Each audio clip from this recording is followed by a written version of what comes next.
बघा असं आपलं झालं फिश फ्राय मस्त रेडी. इवन कालवण सुद्धा रेडी झाले. एक सेकंड खोलून दाखवते है ना. हॅलो व्ह्यूअर्स, मी अश्विनी गायकवाड तुमचं खूप खूप स्वागत करते माझ्या चॅनल मध्ये, ज्याचं नाव आहे आशू जितू ब्लॉग्स. आज किचन मध्ये माझ्या किचनचाच ब्लॉग असेल. नक्की हो. मी गेलेली फिश मार्केटला, पण मार्केटला जाण्याआधीच रोडवरती माझ्या मैत्रिणी मच्छी विकत असतात ना, त्यांच्याकडे होते पापलेट मस्त मोठे मोठे. मग म्हटलं आता कशाला मार्केटला जाऊ ना, इथेच घेते ह्यांच्याकडे. आणि त्या लोक आवाज पण द्यायला लागला. मग घेतले पापलेट. तर आज आहे पापलेटची रेसिपी. येस, चला मग आता दाखवते मी कशी पापलेट बनवते. तर हे बघा, पापलेट छान कापून दिले तिने, पण थोडं तुकडे राहिलेत करायचे, ते मी करून घेते आधी जाता आणि धुवून पण घेते. तर हे बघा, कोथिंबीर थोडीशी, 2 हिरव्या मिरच्या, एक अद्रक लसूणची पेस्ट 1 चम्मच. तर हे बघा, हे वाटण आता हिरवं वाटण वाटून घेतलं मी. आता हे ह्या फिशला लावून घेऊया आणि त्यात कोकम आगळ घालायचं. आगळ घातले आणि कोकम आगळ चोलून घेते. हा मसाला वाटून झालाय आपला. हा बघा, आता हा मसाला ह्याच्यावर टाकून घेऊया.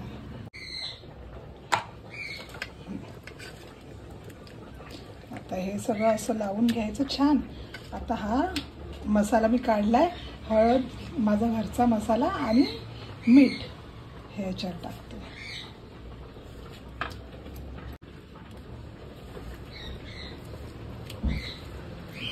आता ह्याच्यावरती हळद, मीठ आणि लाल तिखट घातलं आणि आता हे छान मिक्स करून घेतलं. हे बघा, हे बघा, हे जरासं वाटण उरलेलं ना, त्याच्यातच मी हे खोबरं टाकतेय कालवणासाठी. अद्रक लसूण, हिरवी मिरची आणि हे मोहरीचं. आता ह्याच्यात परत थोडासा अजून हिरवा मसाला टाकणार आहे मी. खोबरं तर कापून टाकलंय.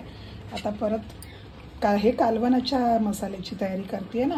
मग हे अद्रक लसूण अर्धा चम्मच आणि हिरवी मिरची, कोथिंबीर. ह्याच्यात टाकला 2 हिरव्या मिरच्या आणि कोथिंबीर. हे सगळं धुवून घ्यायचा स्वच्छ. आता पुन्हा मिक्सर लावून घेते मी. आपलं वाटून झालं. आता ज्याच्यात मी खोबरं घेतलेलं त्याच्यातच हा अर्धा टोमॅटो टाकते कापून. म्हणजे कालवणातच घालणार आहे डायरेक्ट हे सगळं ना आता, म्हणून असं वरती त्याच्यातच ठेवते कापून. आणि कोकम आगळ तर घालणारच म्हणून मी अर्धाच टोमॅटो घेतलाय. हा आता हे बघा, पहिला आपण तेल घालूया. या 1 चम्मच तेल. काय आहे ना, अर्णवची एक्झाम आहे, त्यामुळे मला असं घाईघाईत शूट करावं लागते. तुम्ही सांभाळून घ्या. आता तेल छान तापू द्या जरा, है ना. तेल छान तापलं ना म्हणजे मसाला कालवणाला तर्री छान येते, है ना, त्यासाठी. तेल तापलं. आता ह्याच्यात 1 चम्मच लाल मसाला, अर्धा चम्मच हळद आणि लगेच आपला हा मसाला ओतून घ्यायचा. टोमॅटो हिरव्या वाटण्याचा छान लाल तिखटाचा सुगंध जो येतो ना नाकात मस्त. आणि गॅस फास्टच ठेवा. मसाला करपू देऊ नका, पटकन ओतून घ्यायचं, नाहीतर मसाला करपेल. मसाला करपू नका. आता हे छान शिजू द्या. काही मच्छीच्या कालवणात काहीही विधी नसते, चटकन होतं. असं फोडणी देत बसा, कांदा कापा वगैरे एवढं काही करायची गरज नसते. लाल मसाल्याचा थोडासा ठसका जातो, पण तो गेल्याशिवाय मजा नाही ना येत. आणि हा मच्छीला असा कच्चाच मसाला वापरायचा. त्यात पाणी घालायचं. कोकम आगळ राहिलंय ना माझं घालायचं. 1 चम्मच कोकम आगळ घालते आणि अर्धा चम्मच मीठ. मीठ तुम्ही तुमच्या आवडीनुसार घाला. मला माहिती आहे, मला अर्धा चम्मच पुरेसा आहे माझ्या बरणीचा. अर्धा चम्मच मीठ. आणि छान उकळी आली की ह्याच्यात फिशचे तुकडे सोडून द्यायचे. आणि आता पुन्हा मी फिश फ्राय वरती रिटर्न आली, जो मसाला लावून ठेवला ना सुरुवातीलाच. चला आता हे बघा, ह्याच्यात मी घेतलंय तांदळाचं पीठ, 1 चम्मच रवा, थोडंसं मग टाकलं मीठ, हळद आणि लाल तिखट. लाल तिखट म्हणजे आमचा घरचा मसाला, हा मिक्स मसाला. आणि आता कालवणाला पण उकळी आली तोपर्यंत कालवणात आता फिशच्या तुकडे टाकून घ्यायच्या.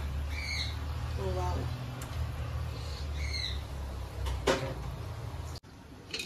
आणि आता ठेवला तवा, तव्यात टाकते तेल आणि असं छान पीठ लावून तव्यात फिशला मांडायच्या, जशा मी आता मांडायचं.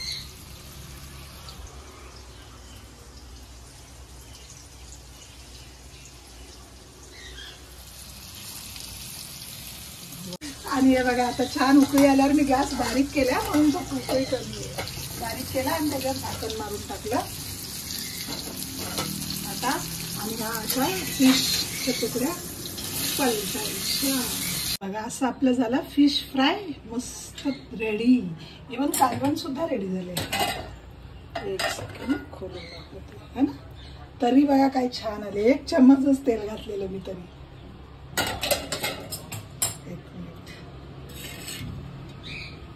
अशी फिश बनवाल ना माझ्यासारखी तर नेहमी हीच रेसिपी वापराल.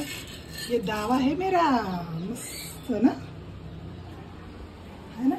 तर कसा वाटला आजचा व्लॉग नक्की कळवा. लाईक करा, शेअर करा, कमेंट करा आणि सबस्क्राईब करत जाऊ. काय होतं अर्णवची परीक्षा चालू आहे त्याच्यामुळे अर्णवला जास्त त्रास नाही द्यायचा म्हणून मी अशी पटपट व्हिडिओ संपवते, कारण त्याचा अभ्यास आहे ना म्हणून. तरी सुद्धा चालेल. पुन्हा एकदा सबस्क्राईब करत जाऊ.